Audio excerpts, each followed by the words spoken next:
yesterday's and this morning's session have been inspiring and enriching.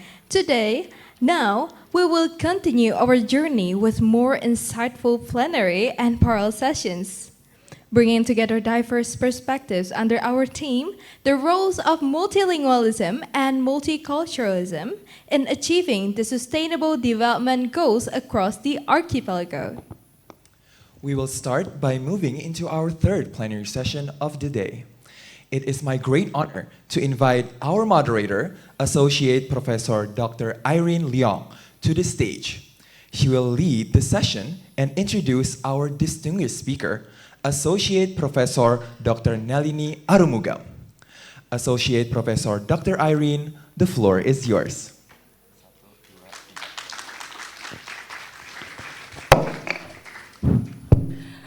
Thank you very much to our admirable MCs. A very good morning, ladies and gentlemen, and distinguished guests, and welcome back to the second day of the IRoLe 2025. It is my absolute pleasure to introduce our third keynote speaker for this prestigious conference, Associate Professor Dr. Nalini Arumugam, an accomplished scholar, an inspiring educator, and for me personally, a dear old friend, and a former colleague from our days together in UiTM Malacca. Now, before I invite her up, allow me to share Dr. Nalini's illustrious biodata. Dr. Nalini is currently a senior lecturer at the Faculty of Education, Languages, Music, and Psychology at Sagi University. Now, she holds a PhD in English language, a master in TESOL, and a bachelor's degree in English literature. Her expertise lies in English language, TESOL, and applied linguistics. And she has taught extensively across undergraduate, master's, and PhD programs. And to date, I'm happy to say, or I'm proud to say, Dr. Nalini figuratively has given birth to 21 PhD graduates. What an accomplishment!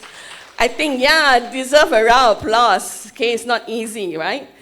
Now, she is also a very prolific researcher and author with numerous Scopus and internationally indexed publications and several textbooks to her name. Now, her outstanding contributions to education have also earned her multiple awards, such as the recent awards for the Visionary Educator Award in 2023 and the Excellence in Education Innovation Award in 2024. Today, she will be delivering her keynote address on a very timely and innovative topic entitled Bite-Size Learning, Big Impacts, TikTok Cognitive Load and Creator-Learner Interaction. I think when I mentioned the word TikTok, I could see all the heads and eyes light up, right? Interesting topic. So, without further ado, ladies and gentlemen, please join me in welcoming our distinguished keynote speaker and my longtime friend, Associate Professor Dr. Nalini, to the stage to deliver her keynote speech.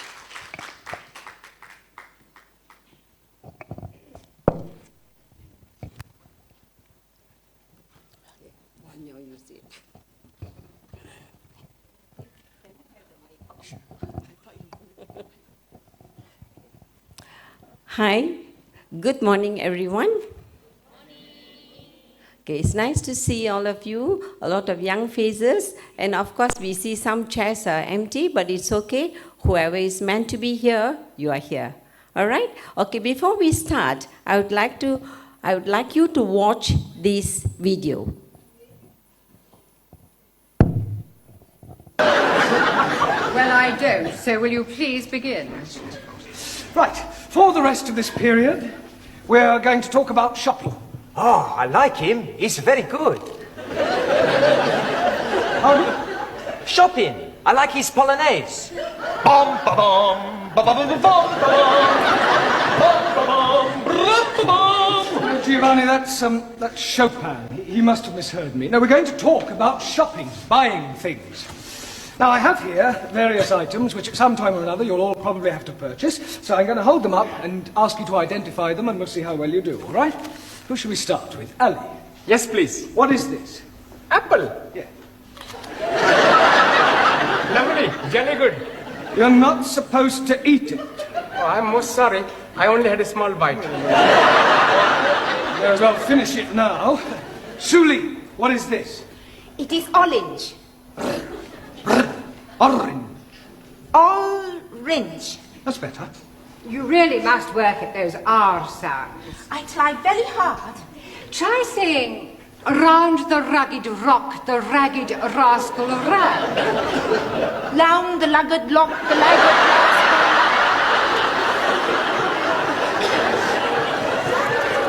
Yes, you're going to have to keep practicing. Anna, what is this? paper bag.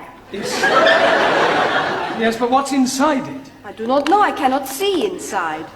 It's flour. You know what flour is. Yeah, what you wear at a wedding. No, it's not that kind of flour. This is flour to make pastry and bread. Ah, Weissmehl. Yes. Jamila, what is this?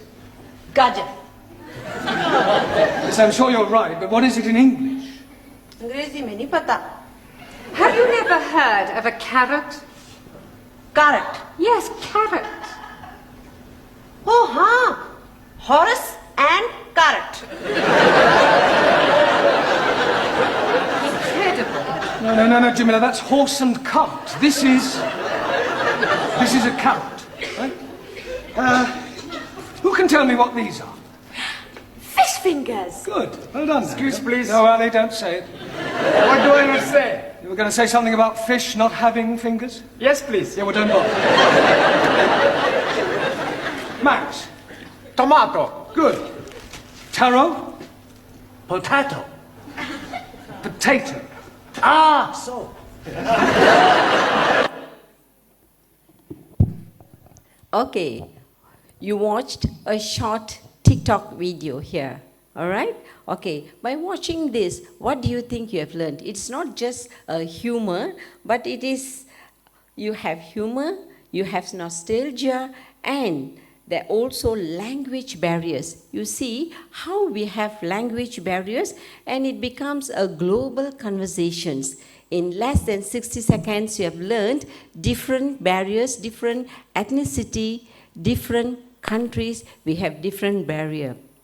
Not only language, but also culture, difference of culture. So here, we are going to do, okay, this is the title of my presentation today. I'm Nalini Arumugam from Malaysia, and the title today is Bite-Sized Learning. Bite-sized means something that you can absorb.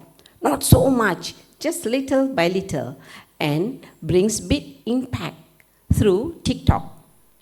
So, is TikTok just a social media?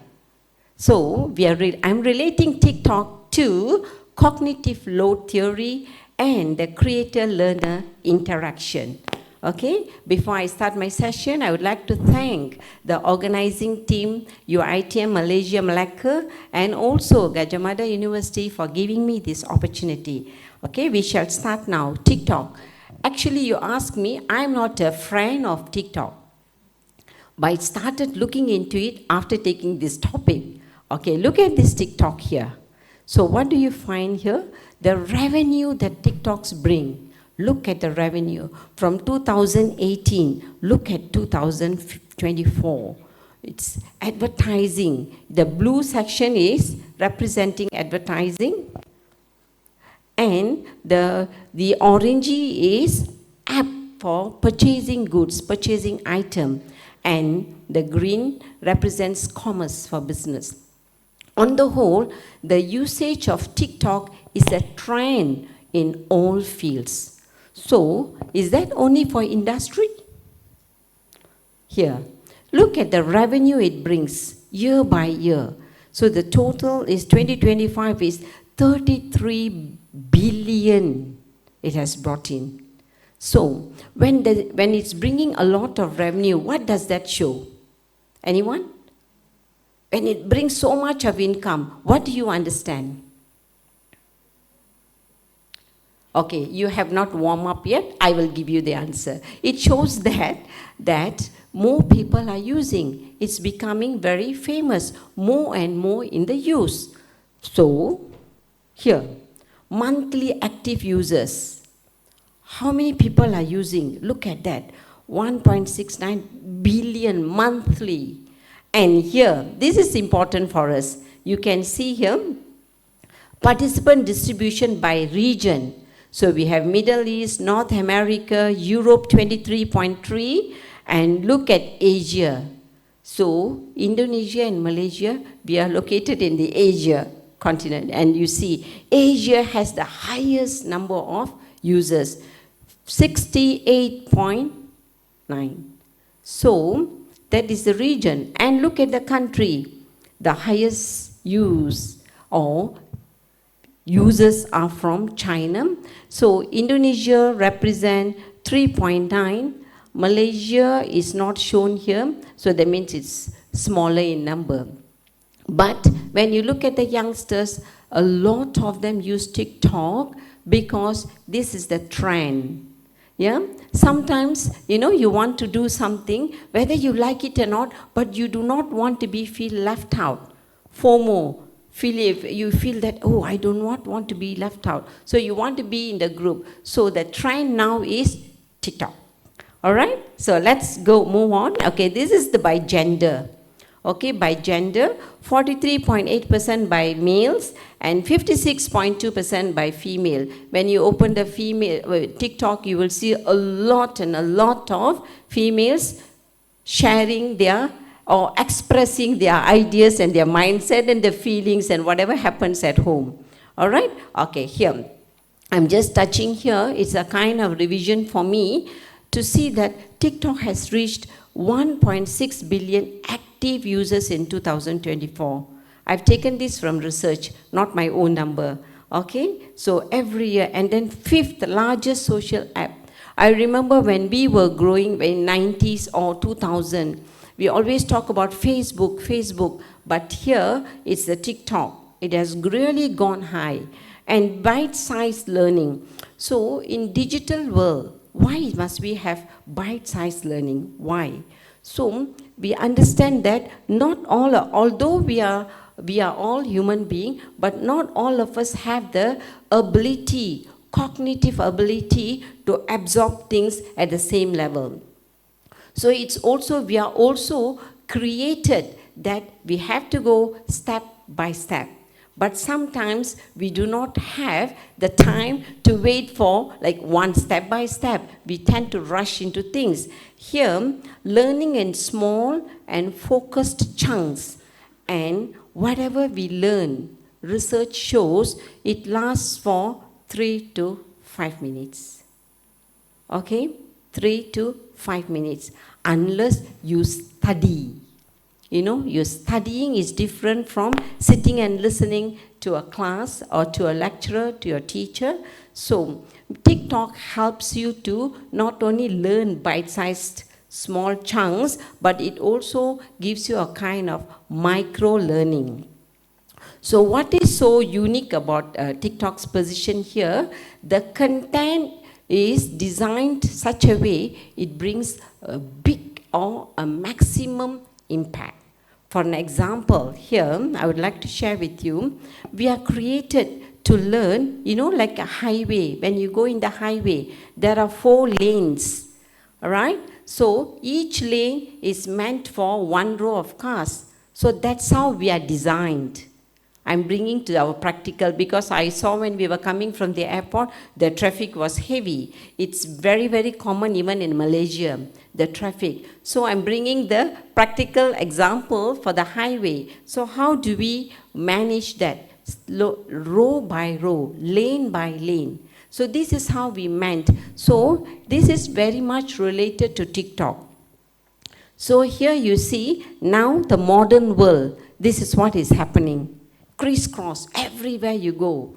When you go to even Kuala Lumpur, sometimes we live there for years and yet we do not know which lane to take because today you see, tomorrow you come, there is another lane. So how do we go? Should I take this lane, that lane? Even the GPS or the Waze get confused how to go because too many. If the Waze, the app can get confused, what about us? So this is how we are living.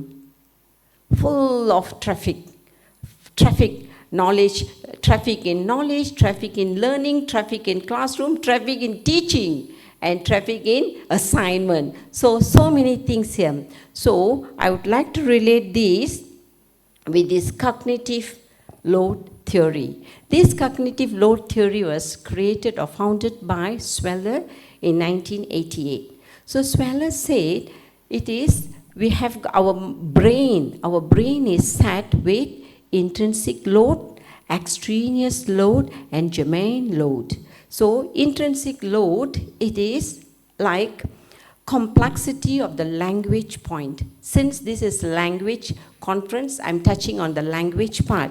See here, sorry. Oh, something is missing. Oh, it's okay.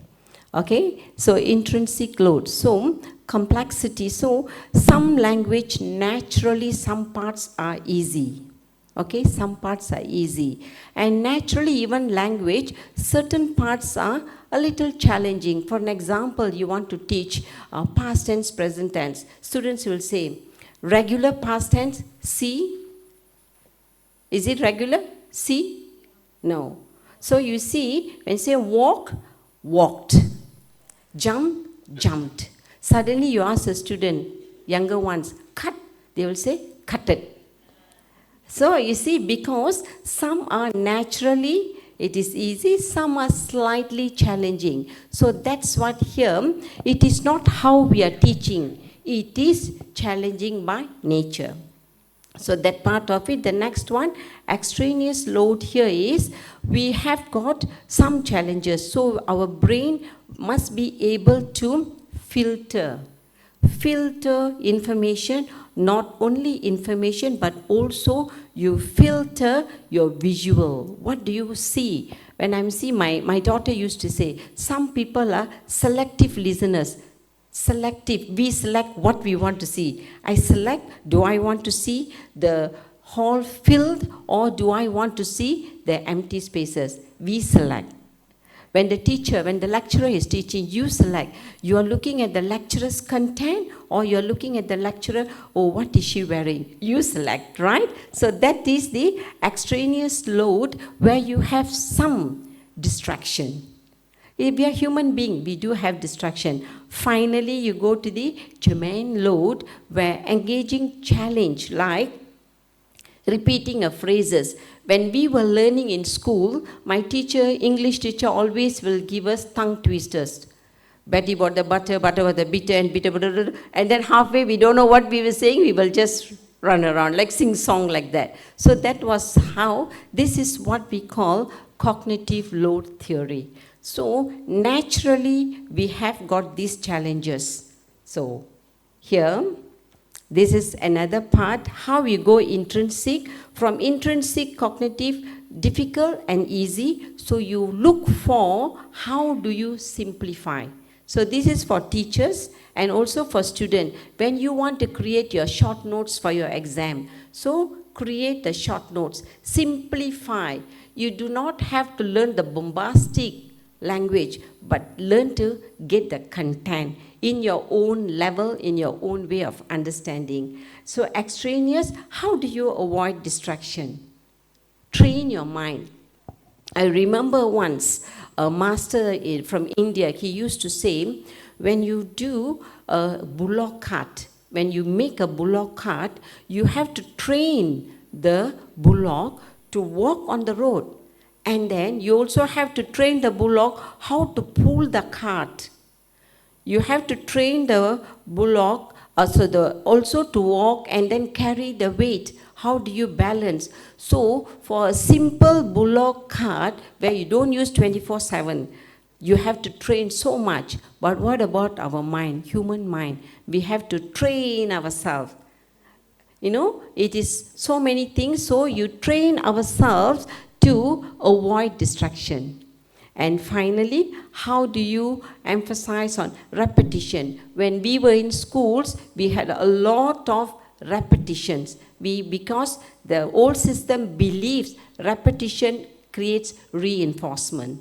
So we teachers, we educators, we create repetition so that our students will get the right information. And student, on your part, you have to also train your mind. Train your mind. Do not depend 100% on your teacher. Take the best and you move on and practice yourself.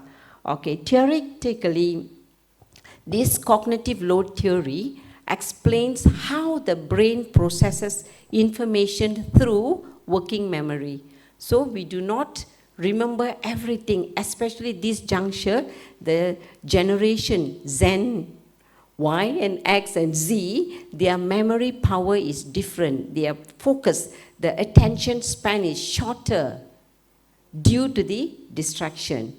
Yeah, so we have to look into that. So it's limited, so cannot overload. So why you cannot overload? That's the reason we use a lot of this kind of TikToks and also softwares and short video clips to have few things. Number one, you see, sense of visual, you hear, auditory, and sometimes you can feel, so you can connect yourself to the situation. You do not learn in isolation, but you learn in context. Okay, this is the memory. So where we learn how much you can retain and quite a lot we will forget. Sometimes I know I've seen you, but I can't remember. And then when you go for exam, you know you studied, but you cannot recall. So we tend to forget, but practice makes perfect. And as we say, reinforce so that the germane load will work there. All right, now, I would like you to be ready. Get ready. Watch this. Hello, I am in the supermarket and we are going to learn some English. So this is a trolley and I'm pushing the trolley. This is an aisle and I'm walking down the aisle with my trolley. And when I'm shopping, I need a shopping list. This has got the items that I need to buy, such as instant noodles. Pay attention here onwards. A packet of pasta. Ooh, a jar of pasta sauce. A massive bag of rice. A bottle of Heinz tomato ketchup. And of course, a bottle of red wine. A bag of rice balls from the freezer. Let's put those in the trolley and keep moving. A box of a dozen eggs. A dozen means 12. And finally, some fruit and veg. A bunch of bananas. Some passion fruit, avocado, and a papaya. And just like a bunch of bananas, we also say a bunch of grapes. It goes in the trolley. And now let's go pay.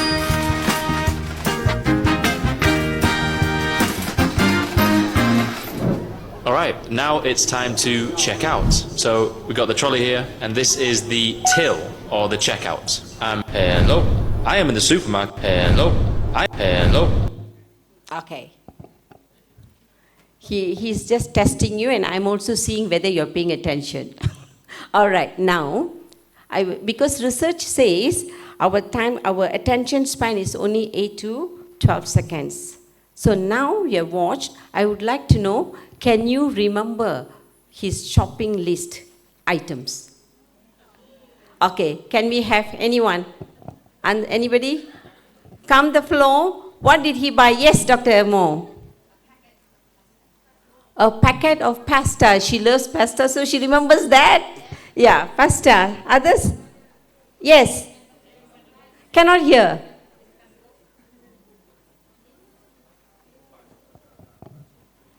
Hey, hello. Up your hand and tell. Cannot throw answers. Yes. Instant noodles. All right. Yes. A bunch of banana. Yes, Dr. Irene, you put up your hand. A bunch of grapes. Dr. Fendi, he said something. He gave me a long list. Okay. Banana said, grapes said, pasta said, and yours? Avocado. Yes. Massive bag of rice. Yes. Papaya. Yes. Okay, next. Any more? Yes. A dozen of eggs. Yes, a dozen eggs. Yes. Bunch of grapes already said. Any more? Passion fruit. Oh, yeah. Yeah? Tomato sauce. Okay, let's see here. Packet of instant noodles? Yes. Good. I think we have got hands. Maybe we can use the hands now. Please clap. Very good. Here. Next. Packet of pasta for Dr. Mo. The clap goes to her. Next. Pasta. Pasta sauce. And a dozen of eggs over there. Someone said there. Massive bag rice over there. And bunch of bananas. Where there? Okay. Tomato ketchup. Did anyone say that? Okay. Passion fruit. Yes, someone said. Who said passion fruit? Good. Bottle of red wine? Who said? Who said? Good. Avocado? A big clap for our Dr. Fandi. Okay, bag of rice balls, someone from there. Okay. Papaya? Yes. Bunch of grapes, Dr. Irene. Yeah. So, this is what we say, not all of us can remember everything. We watched, so how do we pay our attention span? How do we get it? So, it's just within few seconds, we tend to forget. So, this is what cognitive load theory says. So, we have to be focused, learn in chunks, and reinforce by practicing it, remembering, so that we can also avoid the distraction. Okay, next we go. Why do we have short TikToks for classroom? Why do we encourage? Because the average attention span today is 8 to 12 seconds. And working memory can process about 4 to 5 chunks. Here, because many of us, so we remembered certain words. So we are learning alone, so we can't remember everything. So because we only got, like we follow highway, 4 lanes, so we go chunks by chunks.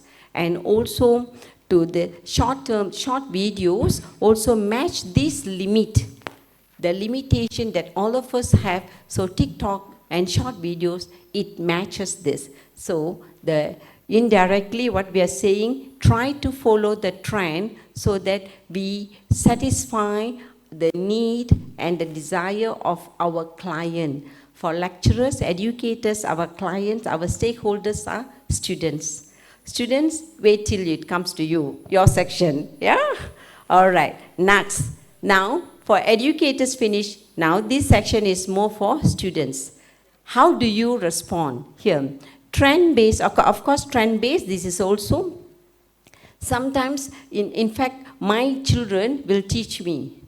Oh, you don't know this? It's already in TikTok. It's already in Insta. And I'm already left behind. So they have to tell me. So because this is the trend. So my children will say, Facebook is for boomers now. Wow, I have to cover my face now. Boomers, so all right, here. Using popular video audio clips for pronunciation is also helpful. So many of us, like I remember I have a lot of students from China. Okay, my stakeholders are from China. So they will say when they come to Malaysia and they go back, they feel that they are being left out. So they go online English classes. So they also try to get native speakers because they want to improve the pronunciation. Even sometimes just now the first video when you saw Mind Your Language, the pronunciation, because it's also the context and their mother tongue also plays an important role here. Culture. Okay, so next we are going triad of educational interaction. So cognitive load theory is how much you can take. And here, this will show like videos like TikToks are not learning, it's not one-way communication, it is not just dissemination and imparting knowledge, but this becomes a triangle. Okay, a triad of educational interaction where when you look at the video, the teacher impart knowledge and then the student receive from there, and also the peer language, peer learning takes place. Peer learning, because of course it happens everywhere when there is something existing in the platform. So you always have got the opportunity to go back and check. So here you can see that the instructor becomes content creator and he and she imparts that to student, and then from the student it guides and coach, and then it also encourages self-learning, and it becomes more of content, teacher, peer learning, and it becomes deep and meaningful learning. So many students, they prefer, of course the research shows that China is the highest user of TikTok. But you ask my student that I have, they said no, they got no time. Because it's again generation.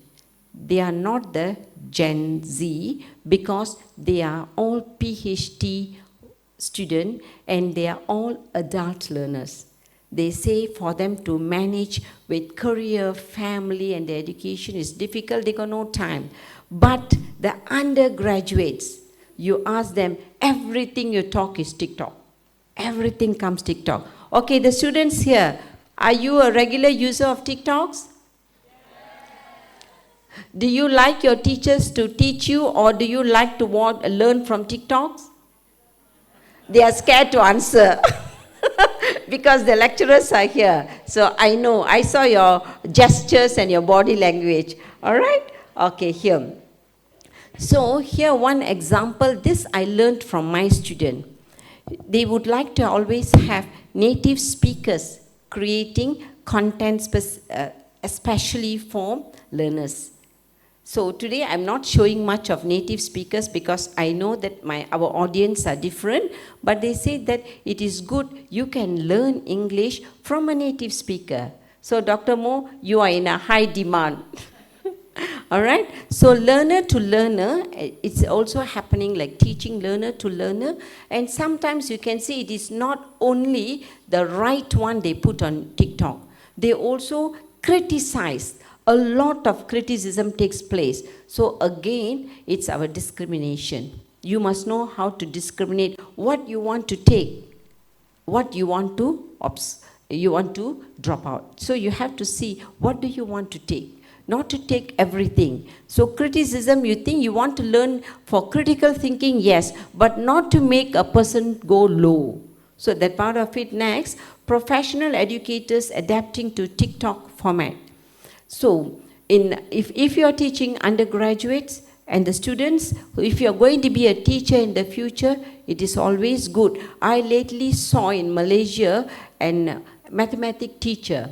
She teaches additional maths. It's a very tough subject. And I was surprised to see she's not very young. She must be late 40s or early 50s, and she's using TikTok to teach at maths. And it's O-level and A-level mathematics. So I thought, oh, TikTok is not only for language, it's for any subject. So again, she said that if I want to attract my student, I have to do that. All right. Advantages of TikTok is, one, it is trendy. Many students, many of us like to have the trendy part of it because we want to be part of the community. Secondly, it is also very interactive. And students enjoy doing that. No more chalk and talk. So they would like to do that. And finally, the accessibility and the engagement always encourages students, always encourages all the young ones, even us. Even many of the seniors now learning how to go to TikTok and how to use it well. And not only for classroom, it is on the whole for everything. And here, so you can see this, how evolution of content delivery, so static standardized lesson, and then from there you adapt the content and go into real data type, real-time data, and finally you personalize the learning. What do you need, you take it. And anything you click, it's there. And create a platform for you to put in all the data. And again, I will say, teaching, educators are supposed to be noble. Why I say noble? Because share it with others. Share it. When you create anything, you share it others so that others also can benefit from there. Here, so how do we connect with the social? Okay, let's see here. Number one, personalized learning. Okay, so it is content driven and content creation based on engagement. How can you engage? And then it's self-directed. Self-directed. Now, ODL is becoming very famous. ODL. In my university, the master's program they've created for ODL. So all parts of the world they come in. And they told us to come up with content. We have content. So they said it is self-learning, self-directed learning. So you have to come up with videos. So being at our level, so we do video recording. So the system now, the MQA, the government has come out and said, checked. They evaluated our program. They said, it will be good if you have more interactive videos to teach the students so that it encourages self-learning. So we have hired people to take our content and our videos to transform it into TikTok. I don't say change it to TikTok. I just feel they want the transformation to engage the student. So this is one part of it, adaptive, and then how to use it interactively. Next, measuring the effectiveness. And research says it is very effective. I was going through, so I thought, in my view, is it very important? Is it very effective? Research says yes, but later I will show that's one part of it. They say there are negative impact, but we are not here to talk about negative impact. I'm just saying how it's going to enhance and encourage teaching. Okay, authentic language use. So just now when you saw authentic, so it is cultural as well as authentic. Say for an example, if you say nasi lemak, it's very famous, very common in Asian countries. If you go to Western country, nasi lemak, they may not know. So though it's language, so if you say coconut rice, we may get different picture. So it is cultural, so authentic. How do we get authentic? So this is how you get authentic. Before coming to here, before coming to Yogyakarta, my daughter was looking at all the website to see what are the things we can get. What are the famous food here? So how do we say this? It's why it is not yoke, it is joke. You know, these are the things, cultural things, and it suits the country and the dialect and accents. Pedagogical interaction, how do we interact in a formal curricular way? So it's developing here. I'm going here. I remember when I was in teacher training, many years ago, my lecturer, Dr. Nilufer Harbour, I still remember. She taught us she taught us phonetics and phonemes. So she practically taught us how do you say thank you and thank you. We tend to say thank you, So she said, when you say thank you, you visualize somebody is holding a big tank on the head and walking around with the tank. Because you are calling them, you are a tank. Thank you. Pronunciation. And then she said, put your palms. Shall we try one? So she says, when you say thank you, TH, thank you. So the air must be here. Thank you. Not this way, put up here, straight.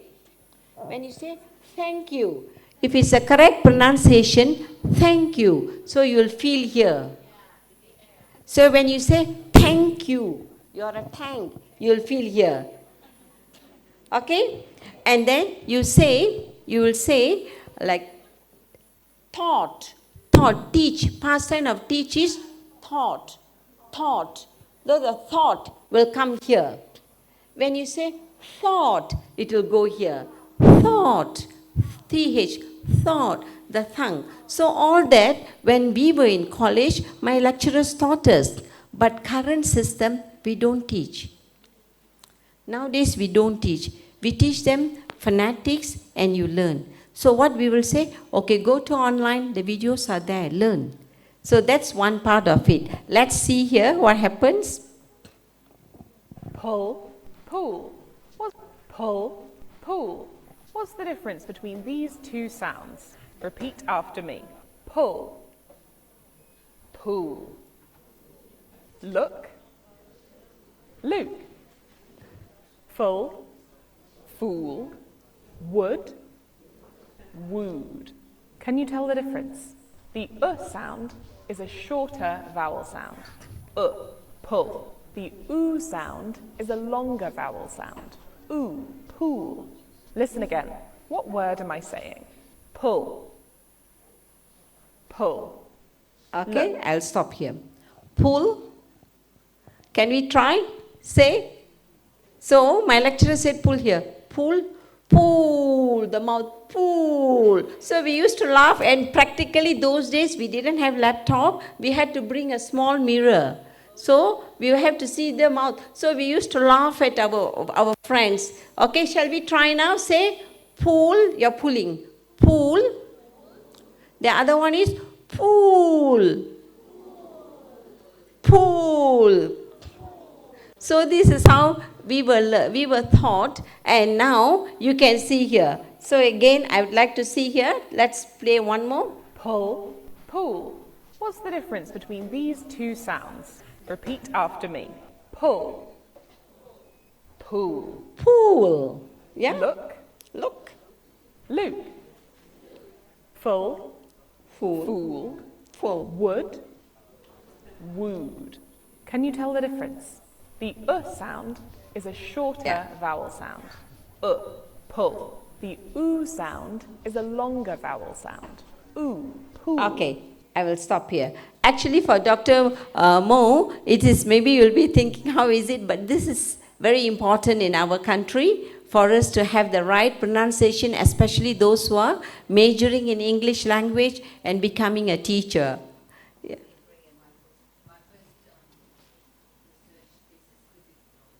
Oh, all right, okay. So Dr. Mo is also into this field. All right, okay, that's one part for pronunciation. Okay, now let's look at the vocabulary. All right, so look, this is all I took from TikTok. All right, let's see here.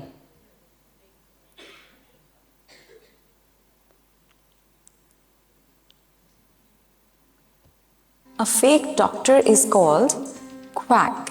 Fake online profile, catfish. Fake news, hoax. Fake images, deep fake. Fake review, shill. Fake sound, dub. Fake product. Please let me know in the comments. So we learn vocabulary from TikTok. Let's try again. A fake doctor is called quack. Fake online profile, catfish. Fake news, hoax. Fake images, deep fake. Fake review, shill. Fake sound, dub. Fake product. Please let me know in the comments. All right? Okay. So these are some new words you can learn. I'm going to give you more. Then we're going to check our cognitive load theory. Okay? See here. Person who speaks very fast. Motor mouth. Motor mouth. A person who is addicted to their phone. Nomophobe. A person who speaks less. Reticent.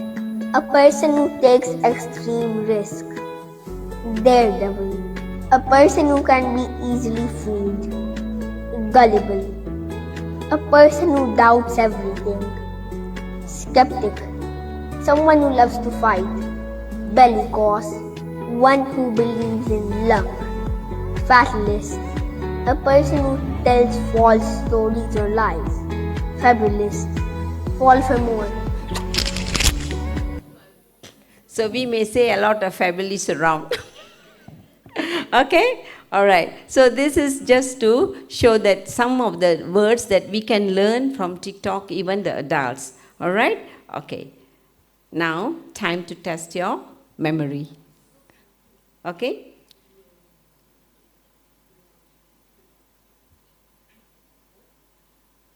The first one, the answer is there.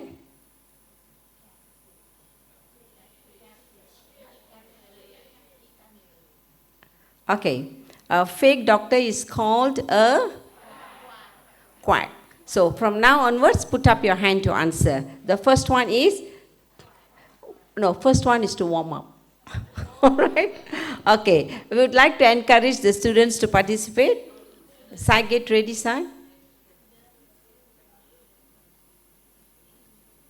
All right. Now you will see. All right. Second, put up your hand here. Fake news is called up. Hoax. Correct? Yes. Good. Third, a fake image is called here, mail.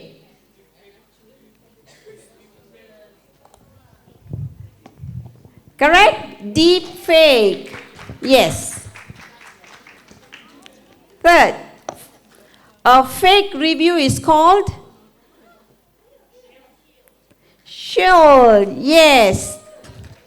Over there. A fake product is called yes.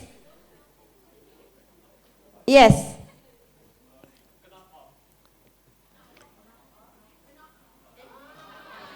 No.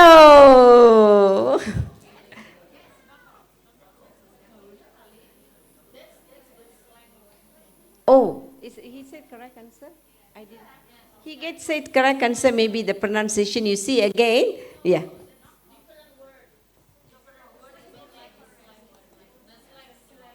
Oh, okay. A person who speaks very fast? Yes. Yeah. Motor mouth, yeah, everybody knows that. Okay. Next, a person who speaks less. Oh, she said me, she speaks less. A person who speaks less. Okay. Reticent, yeah. A person who takes extreme risk. Over there. Yes. Daredevil, very good. Let's be a daredevil. Next, a person who can be easily fooled. Someone else. Yes. Yes, gullible. A person who doubts everything. Yes, skeptic here. Tasha here. Yes, correct. Okay, thank you. And keep that, ma. Wait, son. Wait. Oh, she's not the student? But once given is given, cannot take back.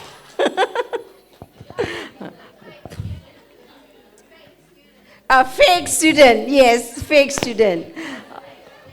All right, okay, okay. I just wanted to have some interaction, and I thought, all of us think we can remember.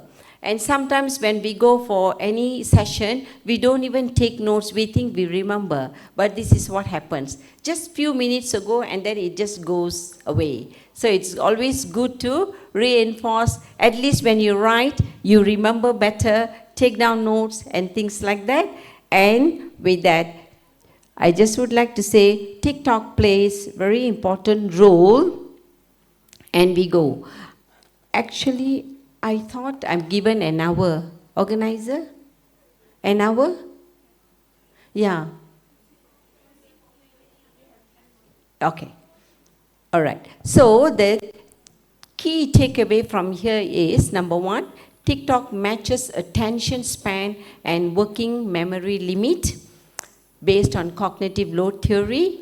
Creator-learner interaction, it helps to personalize your learning and also encourages peer learning. And finally, micro-learning leads to macro impact on language exposure and engagement. And the conclusion is, TikTok represents a paradigm shift towards learner-centered, bite-sized learning.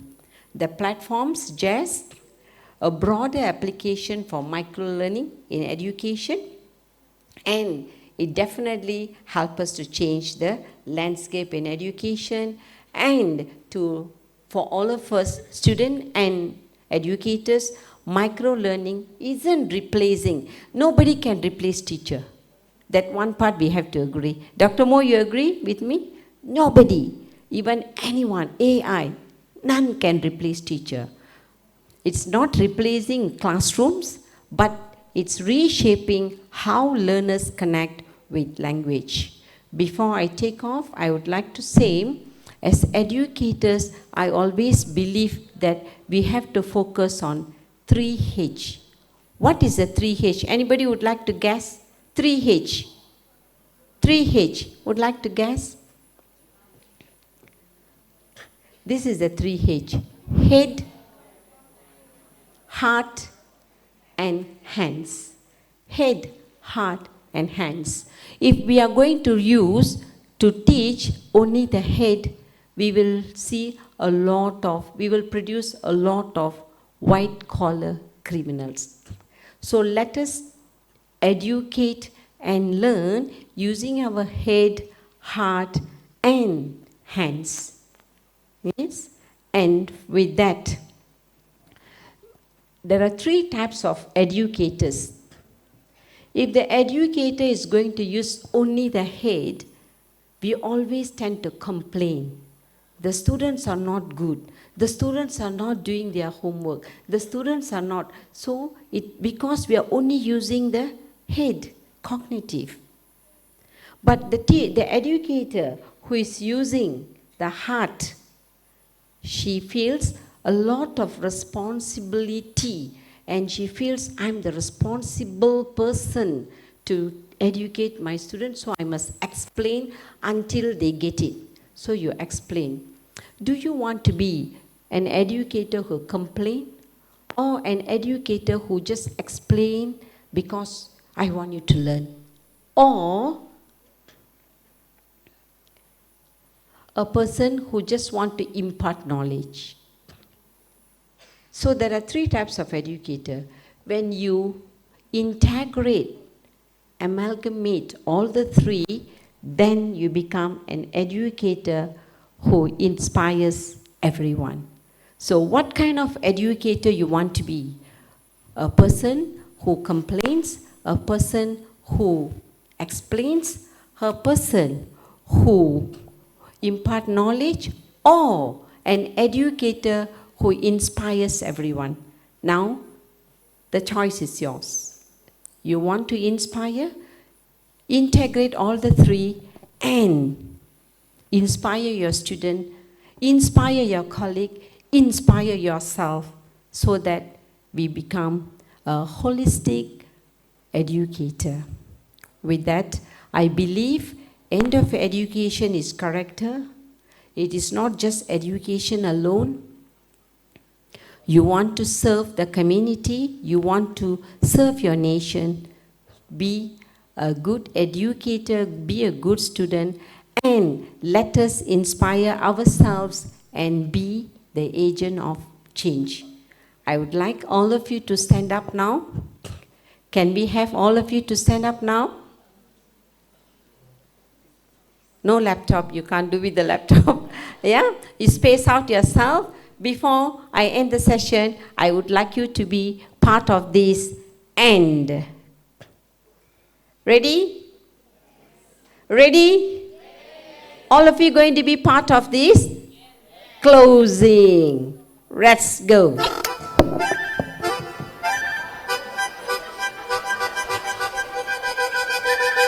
5, 4, 5, 4, 3, 2.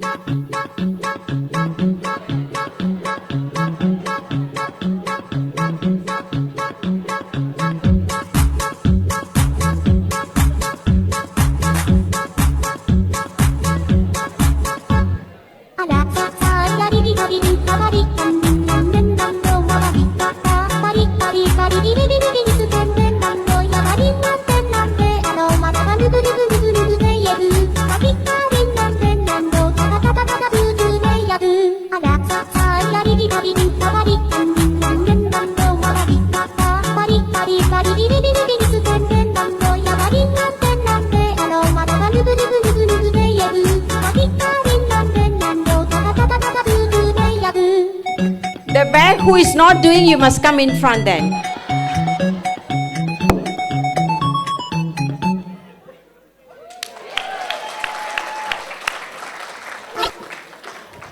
Thank you, and thank you. Once again, I would like to thank all of you for your interaction and your engagement. Thank you to the organizing team for giving this opportunity. Terima kasih.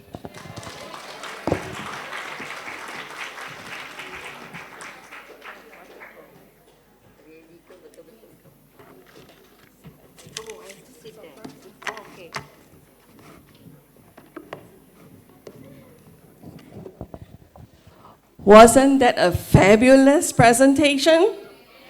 How about another round of applause to Dr. Nalini? Thank you so much for that very insightful and thought-provoking keynote address, as well as the interactive session that we just had. And I'm sure everyone had fun, right? Especially those students who received the little gifts.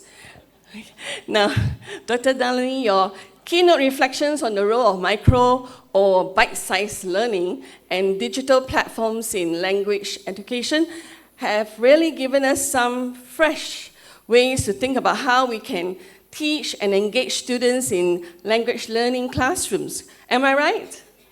Right. So today's fast-changing world is really something that we need to catch up with the young. It seems like I'm still far behind. I'm still a Facebook user.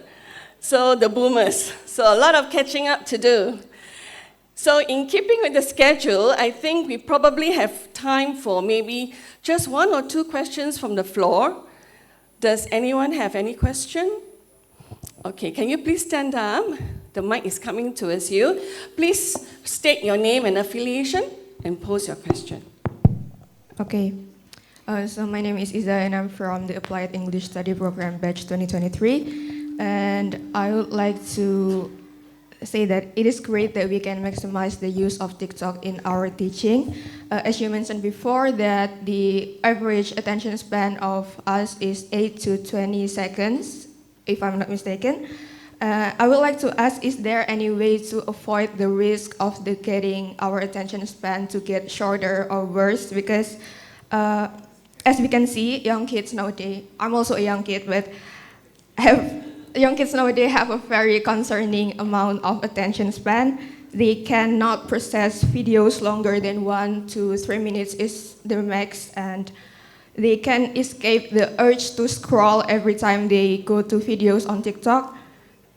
Even me and my friends, sometimes in college, we cannot read longer articles, journal, or books, and that will be such a burden. So if we constantly use TikTok in our teaching, is there any way of avoiding those risks? Thank you. Hi, I think your question to summarize is you're asking how can we pay attention, right? Yes. Okay, I would like to stand, so I want to show you. I would like to show you something. There is one cardiologist, Shrikant Chola, from the US. He says attention span. He just say, look at the thumb. Look at your thumb. Just look at the thumb alone and count 12. Count 12. 1, 2, 3, 4, 5, 6, 7, 8, 9, 10, 11, 12. He says, if you can do that, that is how you will train your mind to pay attention. That is number one, okay? Number one. So this is a cardiologist, he has said. I've tried that, but by the time sometimes we go 10, the mind will run. So he says, train, look at that, because you don't have to look anything else, just look at your thumb and do that. That's number one. And I've been attending a session, how to, focus on things. So this person, he's a trainer from Oxford. He teaches how to be, mindful. Okay? He is a psychiatric. So he taught us how to do things mindfully so that our focus is done well. Our attention span is longer. So he said, number one, when you walk, this is also practiced by Buddhists. Okay, but then this person who trained us is from Oxford. He said, when you walk, put your feet like that. You can't see. Down there.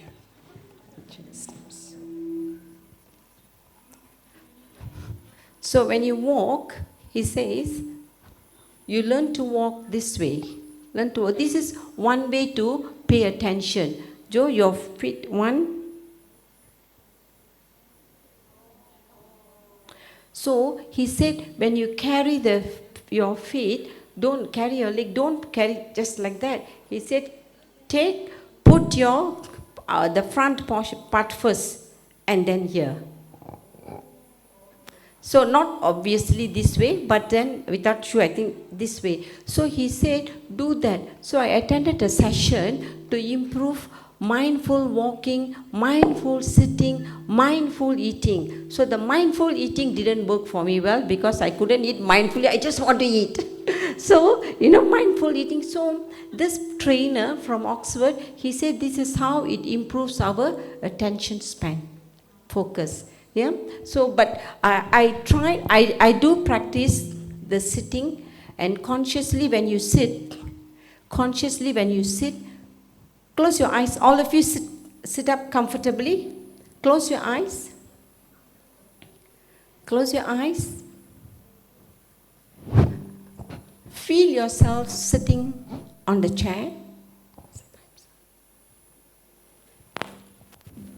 The chair is soft, hard.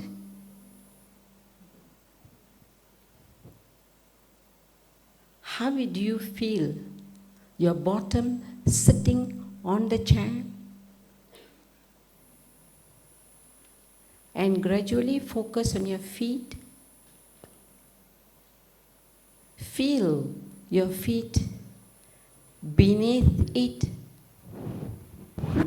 touching your shoe. Is it comfortable? Is it biting you?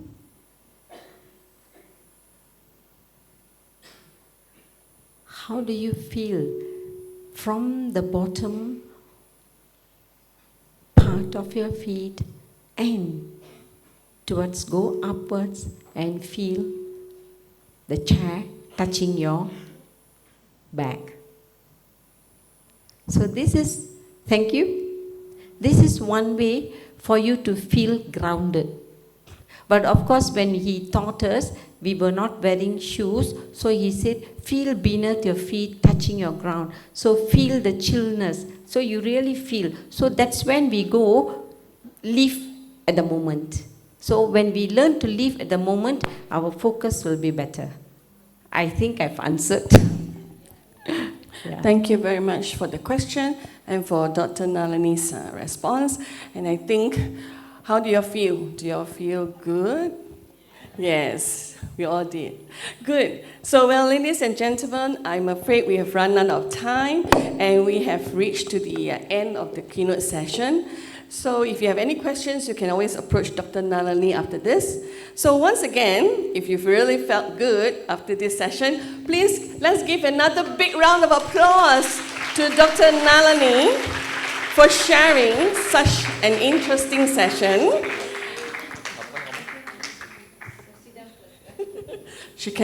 She's so mindful, so she wants to get off the stage. For sharing her time, expertise, with all of us this morning. So with that, we officially conclude the keynote session. Now let me hand over to the MCs. Thank you, Associate Professor Dr. Nalini Arumugam, for that insightful presentation. Please give a warm applause, everyone. We would like to also thank Associate Professor Dr. Irene for moderating the session so excellently. To show our appreciation, we kindly invite Associate Professor Dr. Irene to present a token of appreciation to Associate Professor Dr. Nalini.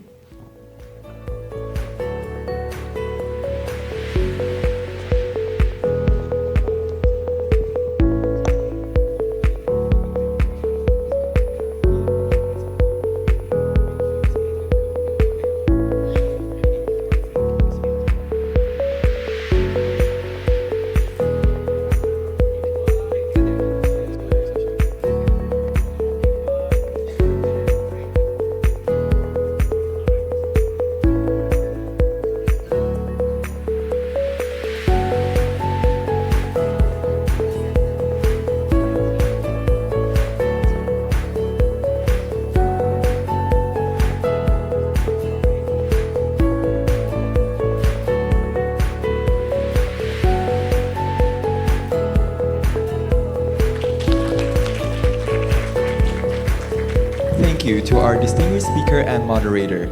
You may now be seated.